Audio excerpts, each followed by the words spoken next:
సరే రామయ్య, ఇక నీ ఇష్టం, మరి నేను వెళ్ళొస్తాను.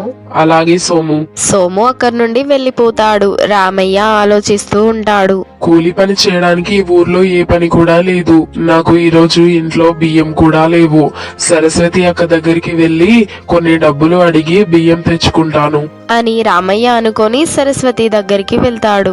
సరస్వతి అక్క, ఈ రోజు నువ్వు కూలి పనికి వెళ్ళలేదా? లేదురా రామయ్య, కూలి పని ఈ ఊర్లో ఎవరు పిలుస్తున్నారా? పనులన్నీ అయిపోయాయి. నేను పక్క ఊరికి వెళ్లి పని చేద్దామని అనుకుంటున్నాన్రా. ఇల్లు గడవడం చాలా కష్టంగా ఉందిరా రామయ్య.